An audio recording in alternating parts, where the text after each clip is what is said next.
Hi, this is Kara from the Special Needs Mom podcast. And this is Angela from Especially Organized, Sensible Solutions for Special Needs Moms. We have this heart for special needs moms. And so we thought, you know what, let's combine forces. And we have come up with what we're calling the Purge Party. And you can pretty much guess what it is. It's a party where we're going to come together and we're going to purge, or in general, accomplish a goal, a small goal together. So we have set this for January 27th, starting at 8 o'clock for my Pacific Coast people. Which means 11 o'clock for all of you on the East Coast. So this is an opportunity. If you have something on your to-do list that has just been stuck there and you are wanting to move it up on the list, you're wanting to tackle, maybe it's a space or an area of your home or a category in your home that has just needed a little time and attention. This is your opportunity for you to be online with us while you work and have access for us to help you answer your questions, help guide you, and just serve you for those 2 hours. Yeah, exactly. And I think you can tell like what we've designed is just this very high level of support for that project that you just haven't been able to tackle on your own. The thing that we are envisioning is that you get to leave this purge party feeling so accomplished because you did the thing. You started the year off getting that thing done that you were stuck on last year. And so it's a momentum builder, if you will. You can go ahead and sign up. We have a link ready for you. And we are offering this for $40 for the whole experience. Absolutely. And we hope you'll join us. I think it's going to be really fun. It's going to be a great group of moms of special needs kids. So we all get each other. We all have an understanding of what it's like to have something on our to-do list, but just we haven't been able to tackle it yet. So I hope that you will join us. We're super excited to bring this to you, and we are thrilled to work with you. All right. We'll see you all there.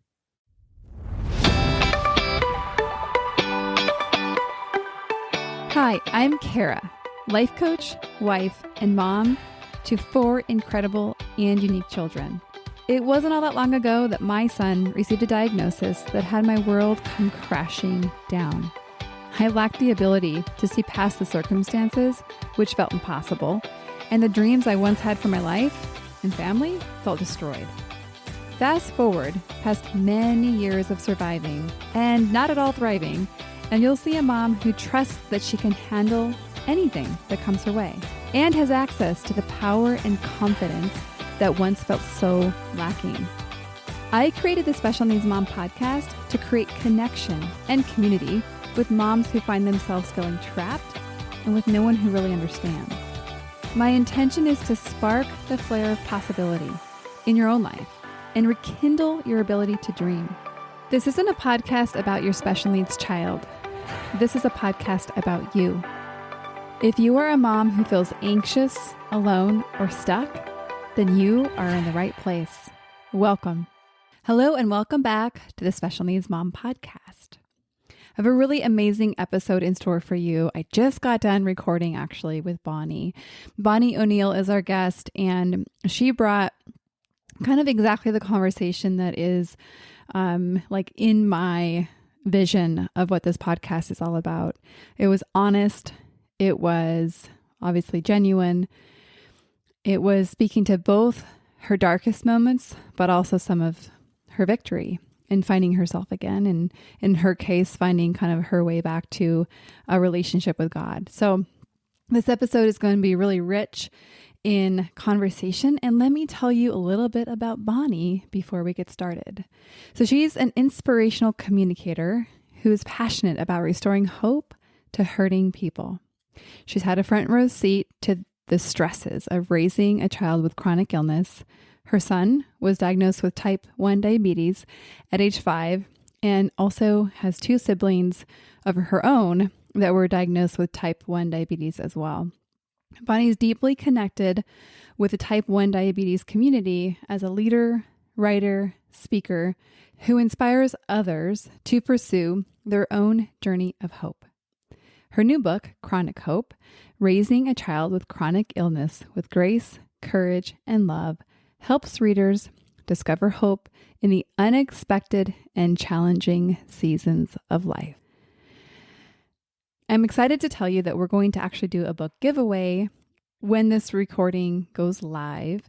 So stay tuned for the social media channels that will give you a good way to sign up for that.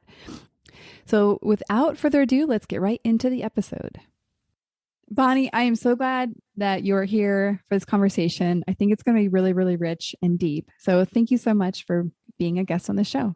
Thank you, Kara, for having me. I'm looking forward to it. Well, let's first hear about your journey as a special needs mom. I know your children are grown now, but I'd love to hear about this picture of what it was like for you diagnosis, what diagnosis was, and kind of your whole process with that. Yeah, sure. I guess the interesting thing about my diagnosis story is it doesn't begin with my son's diagnosis when he was 5. It doesn't even begin at my birth. It precedes my birth. So I was born into a family that had lost a son from type 1 diabetes. So before I was born, my parents had an 8-year-old son named Johnny, a 6-year-old daughter named Barbara, and they were expecting their third child, who was my sister Betsy. And my sister Barb got sick over Christmas week, and with the stomach virus, she got better. Then my brother Johnny started in with the same sort of symptoms. And what my parents didn't recognize was that where he might have initially had the stomach virus, it quickly threw his body into a state of diabetic ketoacidosis because he had undiagnosed type 1 diabetes at that time. And so on Christmas Eve of that year, New Year's Eve, they took him to the hospital, and he was already entering into a state of a diabetic coma. And so 3 days later, my brother passed away.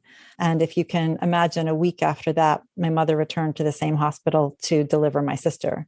So I was born 18 months after the death of my brother to replace the child that my parents had lost. So I kind of always knew that. I always knew, it was always like my background narrative was, you need to own this life, girl, because this was your brother's life and you got it. It's not that they were giving me those signals, but it was just something I internalized, Yeah, totally. Wow. Yeah. And then so my sister Betsy and I, we would go and visit his grave, and have no idea who this little boy had been, sort of loved him in a way without ever knowing him. Then my sister Barb was diagnosed with the same disease 8 years later, when she was 16 and I was 8. And so from that point on, my other sister and I, we were just kind of always afraid of getting type 1 diabetes. We figured this is the family disease. We could get it at any time. My mother would routinely throw these urine test strips at us and say, please just pee on this and tell me if it changes color to bright red. And so we would do that. And so all through our childhood, adolescence, and even up into our early adult years, we kind of lived in that fear that we would get it, we would be next. And so, I just sort of secretly breathed a sigh of relief when I turned 25. I'm like, I'm too old now for this. We used to call it juvenile diabetes. Like, I'm too old for that. And some years later, when my middle son, Austin, was 5, I recognized in him the same symptoms that I had been looking for in my own life for my whole life, which are frequent urination and intense thirst. And I saw them in him. And so I did what I had done through each of my 3 pregnancies and all throughout my childhood, went to a pharmacy, bought a urine test kit, and I tested his urine at home in my downstairs powder room. And, with shock and utter horror, watched as the strip immediately turned deep crimson. And so I went to the pediatrician and said, can you tell me anything else it could be? And obviously there wasn't. He had type 1 diabetes. Yeah, it's interesting. For you, the words type 1 diabetes meant so much more than many parents that get that diagnosis. Yeah. Because it had so much more meaning behind it of what you had been through already. It did. It was such a personal disease in my family. And what I didn't say is that the week after my son's diagnosis, we moved house. We moved from Connecticut to Pennsylvania. Moving was something that I just never, ever wanted to do. I had friends in my church praying for me for this move, that it would go smoothly. Unlike the last one, I had just recovered from thyroid surgery and found ourselves moving house. The move before that, my infant firstborn had chicken pox just as we were moving, and he was like 6 months old. I mean, it was ridiculous. So it just felt to me like such a slap in the face that here during this time that where I was at my most vulnerable, and my son wasn't even hospitalized when he was diagnosed. It was a very strange time in the life of medicine. Right around, I don't know if it was just where we were living in Connecticut, but they said that since my son was diagnosed so early on in his life with type 1 diabetes, that he didn't even have ketones, which was this marker of the disease, of distress in the body from the disease, that he could just go home and he was not to be hospitalized. And so here I was, panicked because my brother didn't survive the diagnosis. I take my son home from the pediatrician with not even a shot of insulin and with no roadmap as to what we were to do next. He saw a doctor and got insulin the following day, but that doctor even said, no, you're going to wait till you get to Pennsylvania before someone really begins care for this child. So I was all kinds of a mess when I got to Pennsylvania the following week, and, basically had my own crisis of anger at that point. Just, I could not believe that this was happening to my child, and it was happening the very week we were moving and in the manner in which it happened, so that his care seemed so lackadaisical. Yeah, it seems like even if you weren't moving during that time, it would have still felt so lackadaisical, like in the sense of like, the threat of this disease. Yeah. It's almost, just recognizing that the trauma of your mother as she lost her son, likely, is it epidemiology? Is that the right word? Yeah. That, can be passed down through to you. So Yeah. it's like you probably had this texture in your being of what this meant. And then on top of it, moving, which we all know it's intense. It's really uprooting and shaking your foundation. Yeah. So that is pretty incredible. So you talked about kind of how, it was unsettling. When you came to the realization that he did have this diagnosis, what were the thoughts that were going through your mind? What was your experience during that time?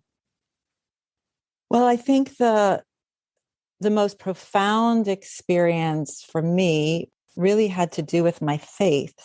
I'd grown up in a Christian home. I loved God. I felt like I was, serving him, honoring him with my life. I was involved in my church, hated leaving my church, trying to find like a new group of people and whatnot. And I can remember this was in the early days being in Pennsylvania, just within the first week of being there. And I can remember standing in my bathroom in my bedroom, and I don't remember what the song was, but it was some spiritual worship song that came across my mind. And I found myself sort of humming it, because one of the ways that I find that I communicate well with God is through music. And when I realized what I was humming, I stopped in my tracks and I looked straight into the mirror and spoke into the air, get away from me. Get away from me. I want nothing more to do with you. If this is the good Christian life, I want nothing more to do with it. Actually, I heard that as sort of a voice in my head. Oh, so this is the good Christian life, is it? And that's the point at which I said, get away. I'm done. If this is the best you can do, I've asked for help. This could have happened at any other time. This trigger for the disease did not have to happen the week of this move. I'm just so done. And I said it with a lot of anger, not as I'm saying it right now. And all I can say, Kara, is that the world just went completely silent. Like that internal sense that I had always had of being in communication with God went completely silent. And I've never known that kind of silence before. I've never known that sort of darkness before. It was a long, long haul. I wish I could say that it was quick and that I was only angry for a short amount of time. I think if you look at the 5 stages of grief, if you look at them as there being 5 stages, and I think anger is number 2 or 3. I mean, I didn't have time for shock and denial or anything like that because of needing to take care of my son and keep him alive. I jumped right into anger and I just stayed there for a really long time. I remember when the sun finally started to come out a little bit, somewhere after the 6 to 7 month mark, where I started to realize, okay, I've got this. It's messy. It's not the life I wanted. The disease is far more complicated than I am smart to figure it out, but we're going to be okay. Was starting to think I was going to be okay. Still, I couldn't find my way back spiritually. It was a deep, dark wasteland for another 18 months. I want to hear about that in a second. But before we do, I want to know what your kind of facility with processing anger was at this time in your life. So if you're like a lot of Christians I know, anger is not something that especially Christian women are taught to be. So I want to know what your experience was. Yeah. Well, I wish I had discovered spiritual direction back then. I am a spiritual director and I was not then, and I wasn't in spiritual direction at the time. But one of the things that we talk about there is we say, like, when you discover that you're in a cave, what we all want to do is just get out of the cave. So we just try to like scramble to get out, and we want to just kind of ignore the pain points and just get out of that pain that we're in. And so I would say that that's what I tried to do. Whereas what we say in spiritual direction, which is what I definitely advocate and eventually had to come to the place of doing, even before I learned about it, was if you want to get out of the cave, you have to go deeper in. So you have to attend to what's going on in your inner self if you want to be able to get out of that cave. And so the way out is deeper in. And so I learned that by attending to myself and to what I am feeling and what I'm experiencing, then that's the way that I can begin to heal from it. I think we often just want to move past the pain and just, try to put on a happy face, but that doesn't help us heal from the pain and to actually be able to move out of it, not just kind of beyond it. Yeah, I've actually never heard that cave illustration, and I really love it. I really love the visual that goes along with the concept of going deeper in. Yeah. Because it is actually very counterintuitive in the sense of like, if you're like, okay, if you want to like feel better, leave the cave, right? And so it like doesn't make sense cognitively, but I think if we looked at the nervous system spiritually, like it then does make sense. So thank you for that illustration. And were you vocal with people during this time? Did they know where you were at spiritually, or is this something that you felt that you navigated alone? I definitely felt like I was alone. I mean, first of all, I was the new girl in town. So you have to just put the happy face on and do the best you can. When I would share with people afterward about how lost I was and how I truly felt during that time, they would say, "Oh, no, you were fine. Like you were fine." I'm like, "Oh, no." No. I love that you do that voice very well, because that's exactly how it feels. Everything's going to be okay.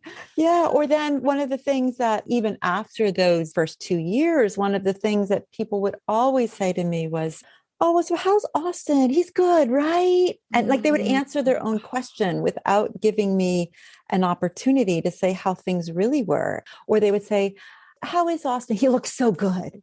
Like as though how my son's body, which is being ravaged by this awful disease, how he looks on the outside, that has any bearing on what's actually going on inside. So I think one of the things I started feeling early on that continued right until I would say he left for college, with just a sense of isolation, people not really understanding what I was feeling. And because my son had all his limbs and was tall, blonde, and handsome, and was doing well academically, then that must mean that he's doing just fine. And so are you, right, Mom?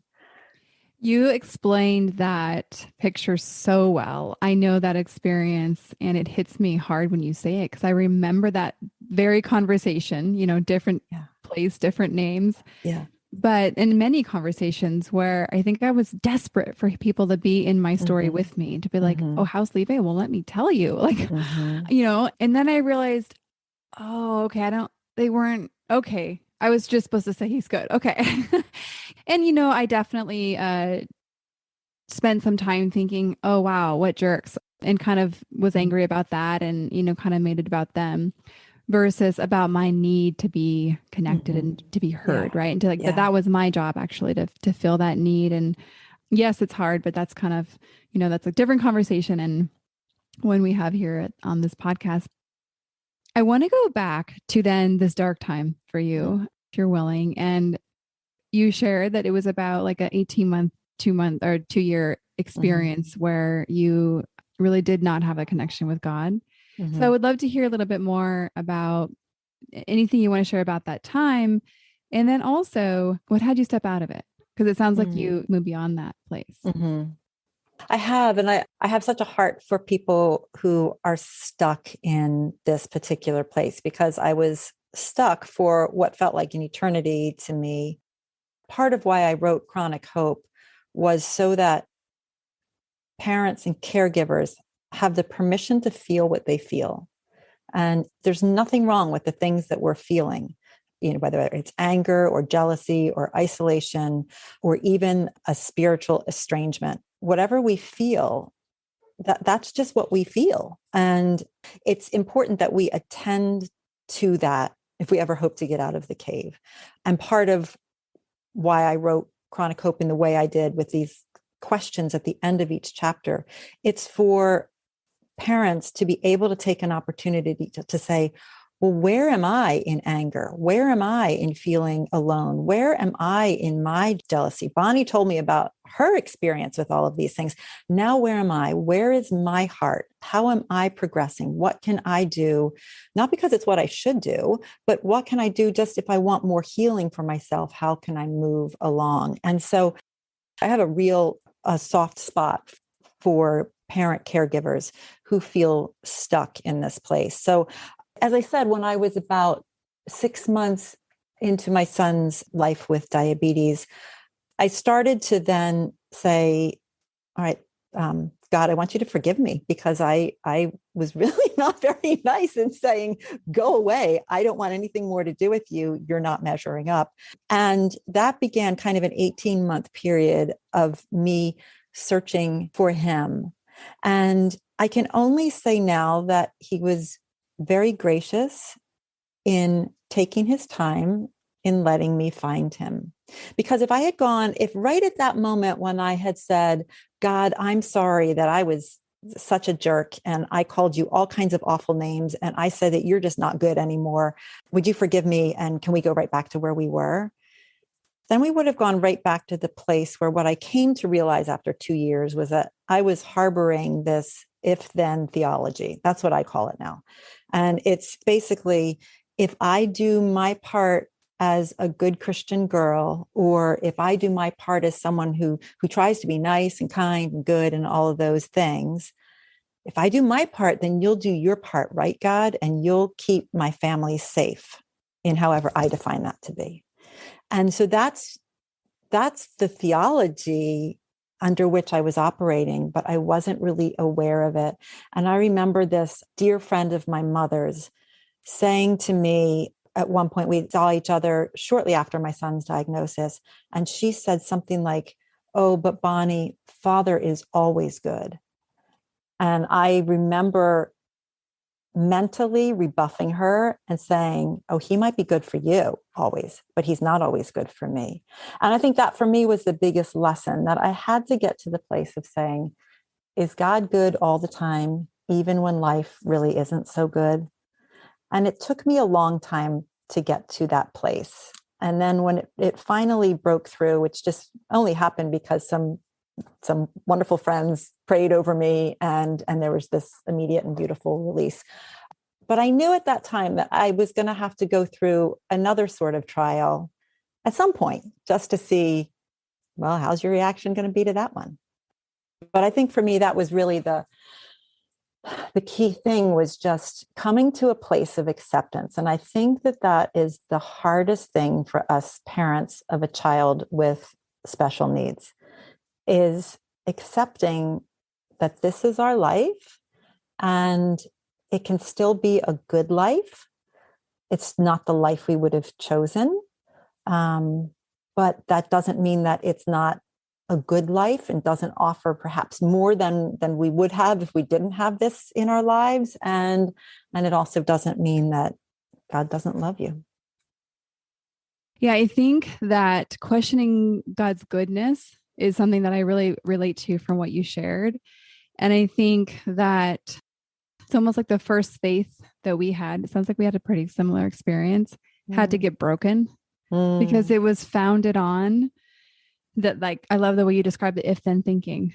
And I think, when something like this happens to our sons, it is hard to then use the same thinking to look at God. And like, it's like, how can God be good if he allows this to happen? Which I think it does require you to have to reinvent your relationship to God, who he is, and like what goodness is. It's like easy to say, well, God loves your child more than you do. But when you're watching them, in these critical situations, it takes a rebirth to be able to kind of make sense of that in a way that's authentic, right? It's easy to BS your way through that. Well, I don't know if it'd be easy, but I think it's more common. So I thank you so much for sharing, obviously, the authentic and the actual experience that you had. And you shared about acceptance. This actually comes up a lot on the show. And I think it's worth talking about your experience. And so I want to actually hear, firstly, your experience of acceptance of this diagnosis. And then I want to hear from you, just based on, your life and your spiritual direction, insight, of why you think we do resist acceptance so much.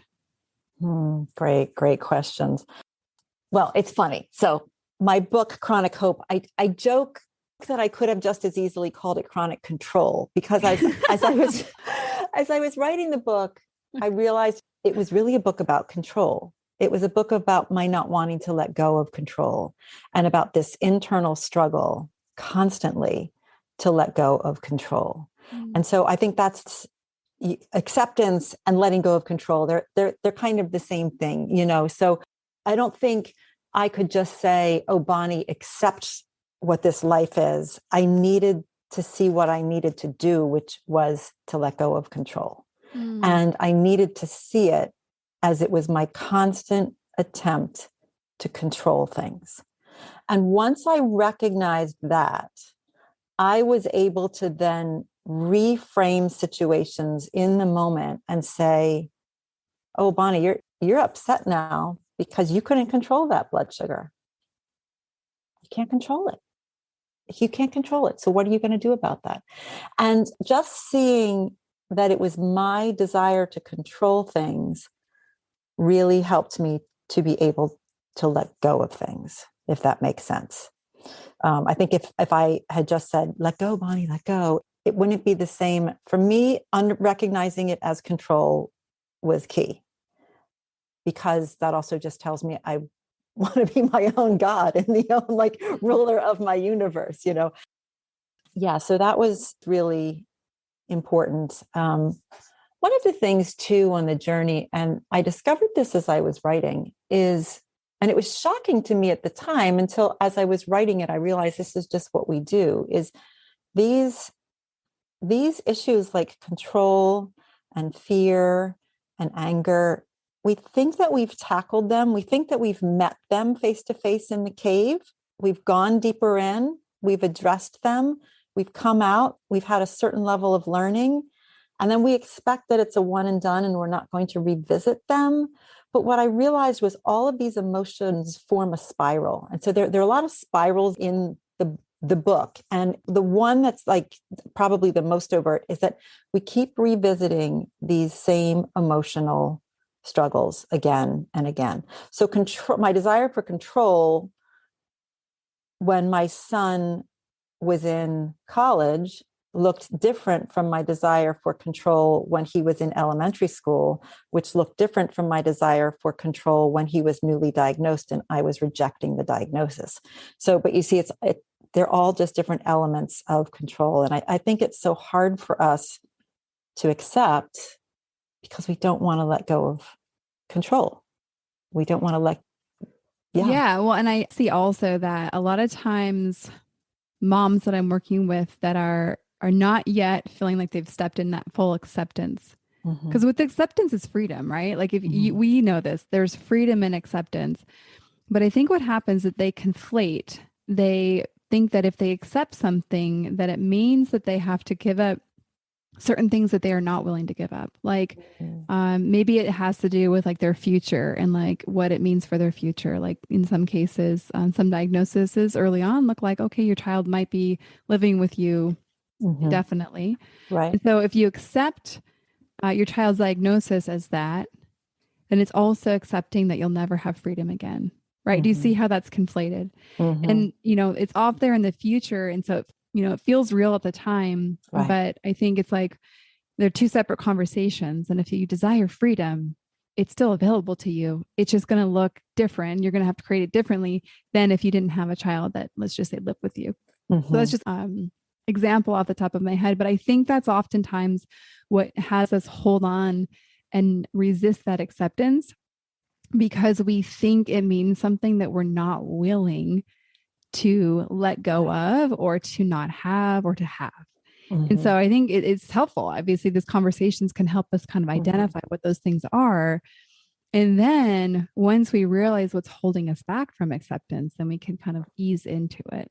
Yeah. And I think sometimes too, we think that if we accept it, then we're never going to have a bad day with it again, and I think we can have increased levels of acceptance and then still turn and have that jealous moment over the parent who doesn't have life just as hard as we think that we have life, and that, maybe in that moment, what we're really feeling is jealousy, but maybe we have actually come to a place of acceptance, such as it is then. We might have to revisit acceptance down the road when, our child is getting to be a teenager and they're separating more and more from us and we can't really see what they're doing every day. And that requires a whole new level of acceptance of their condition and our inability to be there with them. And so then we have to revisit acceptance and control all over again. Yeah, it's like the acceptance is distinctly different than grief. But I think it's like we've talked a lot on the show about the evolving grief of a special needs mom. So I think it's just like you said, it's also evolving acceptance. And I think it is tricky because I'm like you, where I'm like, okay, like I thought I learned this already. And then I find myself back in the same place with a similar struggle or feeling that I'm not super enjoying. And so I think it is like helpful to recognize, oh no, actually, like we are going to revisit like for the rest of our life. And that doesn't mean it's a problem. Like this actually, by design, it's good. So yeah. I came to see it as a spiral shell. I just feel like we can't have emotionally healthy families unless we as the parent caregivers are emotionally healthy. So we begin by ourselves. And then that spiral goes around to the relationship with the child with the chronic illness. And then we move out in the spiral to the relationship between the couple, because let's be honest, friends, we all know that relationship takes a beating. And then there's the relationship between the siblings, and then the relationship with the entire family, and then out into the wider world. So there's that spiral happening. And all along on our journey, we keep revisiting things like acceptance, control, fear, anger, jealousy, isolation, loneliness. We keep revisiting them in a spiral form, always farther out along on our journey too. So just like as the family has a journey of healing, we have our own individual journey with each of these emotions that we keep hopefully getting to from a farther along the journey viewpoint than we were diagnosis day back whenever that was. Yeah. I love that visual again. Okay. I'm glad you brought up emotional health. It's something I wanted to talk to you about. And I, like you, think that the emotional health and overall well-being of us mothers, caregivers is essential. And it's the thing that I believe that will make the most significant difference in like all the relationships of ours. Yeah. But like if we want to help our child, this is, I think, the number one way. And so I'd love to hear a little bit about your journey into emotional health, what practices you might have like build up your emotional health toolkit and structures and routines. So tell us a little bit about that. Yeah, sure. So, like I said, I'm a Christian. And so I have had a long standing practice of sort of a quiet space in the morning. I now just lovingly refer to it as coffee with Jesus because I need my coffee to wake up and I need my time with God to wake up. And so that has taken a different shape over the years, and as I've become a spiritual director, I've learned the beauty of silent prayer, centering prayer, which is now like one of my favorite things when I am overwhelmed and don't really have any words for it, or if I'm I think the very first time I practiced it, there was just a real concern I had for my son, and so I just took these 15-20 minutes and just sat with God in the quiet, visualizing my son. And it was just an absolutely beautiful time of realizing that I am not the only one who loves this young man, and he is also cared for by God. So I think for me, a lot of my time that anchors me is spiritual in nature. But because of that, the nature of that kind of work, it takes us to the interior life. So I think whatever it is that can help you with a bit of a focus on the interior life is important. For some people, that might be meditation. For me, it's this quiet time of prayer and scripture reading and silence and solitude even, and just being able to take these spiritual rhythms to attend to what's going on inside. For me, meeting with a spiritual director has been hugely important, just to be able to notice the things that are going on. Notice what I'm noticing is what we often say, because so often life gets busy and we don't really, notice things. I started writing really kind of as a way of processing the emotional upheaval that was going on in my life. So I highly recommend journaling. I started a blog and started writing at that point. Even just something for yourself that's just journaling, I think is really important. And then just taking some time to, just really to take care of yourself, make sure you're sleeping, getting exercise, eating well. All of those things are really important. The way we nourish our bodies, take care of ourselves so that we can process what's going on. So those were just some of the things that I did, and really just attend to what's amiss. I think sometimes we notice that there's something that's amiss, but we don't notice what we're noticing. It's like a floating thought that goes by. It's like, yeah, I've been angry a lot lately. And then you just kind of let it go. Notice that and then attend to it. Sit with it. Sitting with the muck is sometimes really hard, but that's where we can eventually get out of the cave, because we've gone deeper in, we've gotten a little bit dirty. So you can, find a life coach or a spiritual director or a good friend to talk to. All of those things just can really be helpful in processing what you are noticing. I love the word attend. Like, I think, especially in the context that you're using it in, to me, I hear that and it sounds gentle and it sounds kind and it sounds curious. And so, yeah, I feel like it's a really great entry point, and it's just, I don't know, it sounds easy too. Well, I want to bring up something that I was thinking of as you were describing some of the things that you would recommend, as somebody that's lived this life, that's, maybe a couple years down the road than some of the moms with younger children. The idea of, setting some time aside for your spiritual connection or journaling or whatever it is for the listeners that you find connection with, as well as all the things that we all know, exercise, food, water, all the things. I get a lot of resistance, especially from Christian women communities, about the idea of caring for yourself. And the word selfish comes up a lot. So I think the background narrative of really taking, like, considering yourself first denying your children something so that you can give yourself something, Mm. it actually triggers a lot of people. Mm. And I want to hear from you. Like, what is your thought about maybe even why that is still a narrative, if you notice that as well, and what you would say to somebody that feels like taking too much time for herself or caring for herself too much might be getting her stuck a little bit? Mm. That is such a sensitive question. Sensitive, but very thoughtful to ask that. I think that is a narrative that we hear a lot in the church. We're supposed to be selfless, self-emptying, thinking of putting others before us. And I think sometimes you can interpret that, and I think the church has often, interpreted it as that means that we can't take time to think about what our own desires are, because it always has to be other focused. And I don't think the two are mutually exclusive at all. A very, very old practice in the Christian church that comes out of Ignatius of Loyola, and that's the following that I was instructed under as a spiritual director. He's kind of the king of spiritual direction in a way, is to attend to our desires.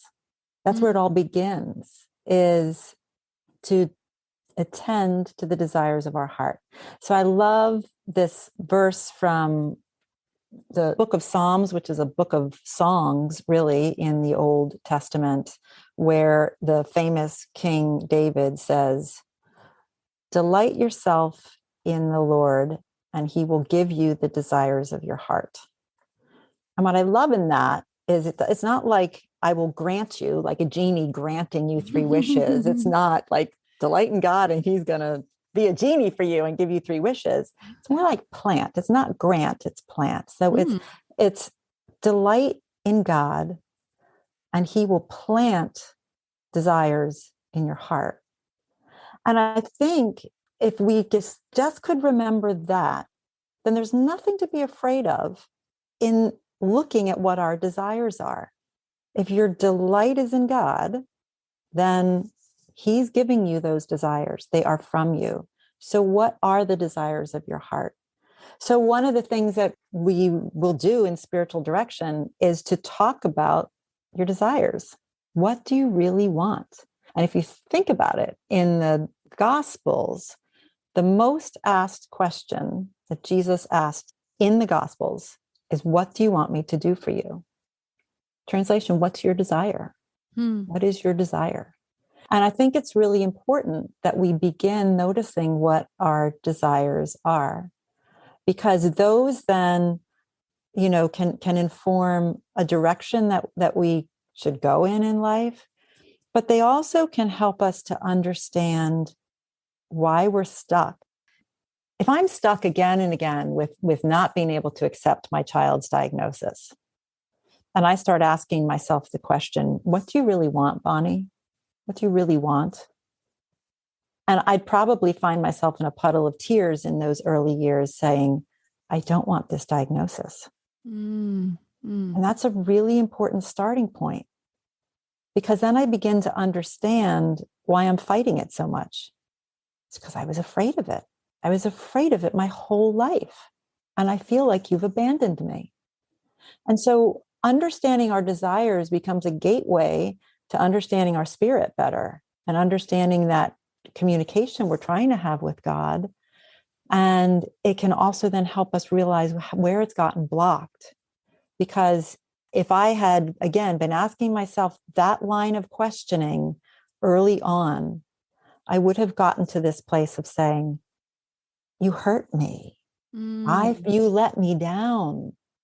I thought that you would protect me from this. And that would help me to understand my theology a little bit better. Instead, I just stayed angry. I just stayed angry because I didn't start looking at my desires. I just said I didn't get my way. That's all. Looking at desire helps us to see where things have broken down with God and what we really want. I got the chills a number of times as you were speaking, just really connecting with the power of what you were saying. And it's interesting, actually. I haven't spent a lot of time thinking about the desire piece, right? Of like giving voice to women's desires. I think a lot of times we're so focused on what we don't want. Actually, I do find that that's really common, that moms I talk to are really clear on what they don't want, but they're actually really fuzzy on what they want. And and so I don't know. I mean, I think this is probably the beginning of a whole nother conversation talking about desires, but thank you for putting that piece in there and kind of helping us see the line of questioning that you kind of walked through. That was really, really powerful. So we'll have that in the show notes, like written out, so that if you want to take this conversation deeper, then you can certainly easily apply it. And also I want to put a little plug in for the Special Needs Mom podcast group or community, actually I'm calling it, that I'm having, where we actually can converse. Like there's actually a place for us to gather. All that information is in the show notes as well. And Bonnie, I want you to tell us, if you're willing, about your book that you've written as we wrap up and kind of round out this episode. Sure, I'd love to. It's called Chronic Hope: Raising a Child with Chronic Illness with Grace, Courage, and Love. And so it's in 29 short chapters of narrative and reflection. Of course, the narrative piece is me talking about a particular experience with my son with type 1 diabetes, because, with great storytelling, you have to tell the specifics about, and get very specific with what your story is. But then in the reflection, it's expansive. It's written for a parent with a child with any chronic illness. It bounces off from whatever we're talking about in that chapter that is highlighted by a story of something that actually happened in my life. And so in it, you'll find the themes that, like I've just mentioned already today, like anger and control, a lot of control, acceptance. And I go through these relationships, beginning with myself as the caregiver, as ourselves, and then our relationship with our child, the relationships within the family unit, and then out into the wider world. And each chapter ends with 3 heart-to-heart questions to give the reader an opportunity to go a little bit deeper in some of these desire type questions like I've been talking about, and just where are you on your journey? So I wrote the book really just to be a resource for parents at any stage along the journey, from diagnosis to, middle of the road, to having just about launched their child into adult life, or also keeping in mind that some parents won't be launching their children out of the family home.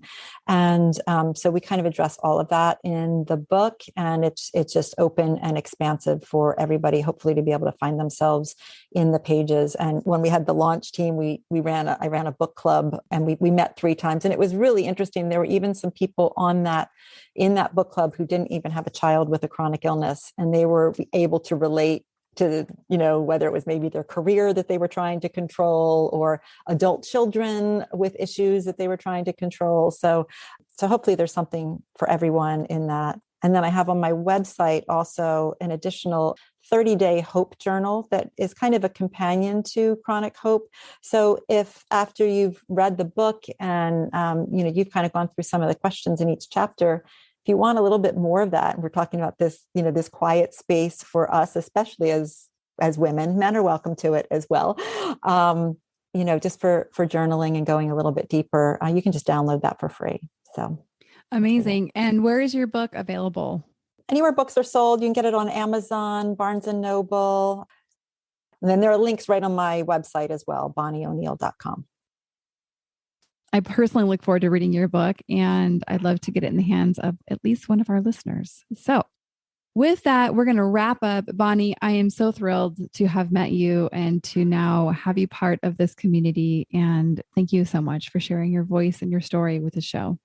This has been such a pleasure, Kara, and thanks everyone for listening. And I just wish you the best, and it's going to be great. You're doing great, all of you. We'll see you on the next episode. One more thing before we officially wrap up this show. Sometimes when I'm listening to podcasts, I have the experience of wanting more. I'm listening at the very end thinking, I sure wish that episode didn't end. I invite you, if you feel in any way the same way, I invite you to the Special Needs Mom podcast community, which is a free group that I host on Facebook, where we as a community of fellow moms who listen to this podcast and are experiencing life in similar shoes get to talk to one another, get to share stories, get to actually interact. I hope you'll consider joining. See you over there.